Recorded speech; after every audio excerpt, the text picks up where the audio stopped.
All right, let's dive right in. Today, we're looking at a pretty compelling argument for a major shakeup in South Korea's electoral system. And this isn't about some top-down decree from politicians. Nope, this is about change coming from the ground up. And really, it all boils down to this one big question. What happens when the political system feels, well, broken, and the people in charge don't seem to want to fix it? Can everyday citizens actually step in and force a change? According to the source we're looking at today, the answer is a big, fat yes.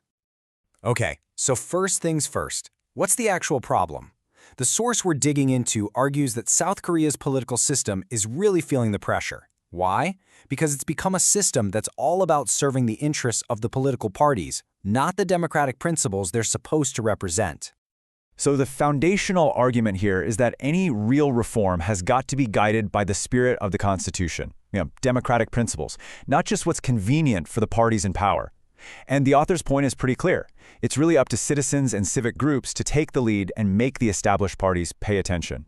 So where does this problem show up the most? Well, the source points to a very specific loophole, a tactic that they argue is doing real damage to Korean democracy. And it all comes down to something called satellite parties. So what in the world is a satellite party? Okay, think of it like this. It's basically a political workaround.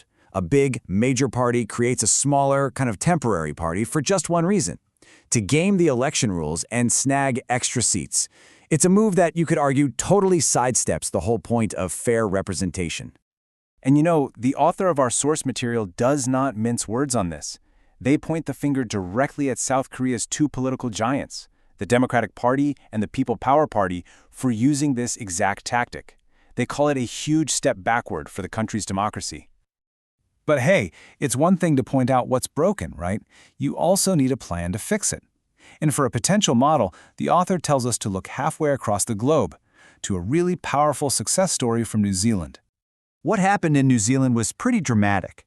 They used to have a winner-take-all system, which, a lot like in Korea, really favored just two major parties. But a movement led by citizens forced a big switch to what's called a mixed-member proportional system, or MMP. All that really means is that the number of seats a party gets in parliament actually matches up with the percentage of votes they got. Simple as that. So how badly did people want this change? Get this. In a 1992 referendum, a staggering 84.7% of New Zealand voters said enough is enough to the old system. I mean, that's not just a majority, that is an absolute landslide demanding reform. And that led to the final showdown. The next year, in a second vote, they had a clear choice: stick with the old way or go with the new proportional system. And look at that, over 70% chose MMP. The people had spoken, and the entire political landscape was about to change because of it. And here's what's maybe the most important part of the New Zealand story. The two main parties there, Labour and National, they hated this idea. They were totally against it.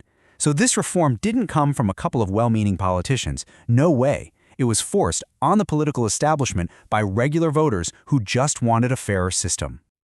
All right, so, inspired by that incredible story from New Zealand, the author lays out a potential path forward for South Korea, a roadmap for getting rid of the satellite party problem once and for all. So the source puts three main options on the table. Option 1, a national referendum. Just let the people vote on it directly, exactly like they did in New Zealand. Option 2, pass a law, a straightforward legal ban in the National Assembly. And option 3, give the National Election Commission the power to just block these parties from even registering. But here's a really crucial point the author makes. The process here matters just as much as the outcome. To avoid the kind of political gridlock that's killed reforms in the past, they argue it has to be an inclusive conversation. That means everyone gets a seat at the table. All the parties, civic groups, you name it.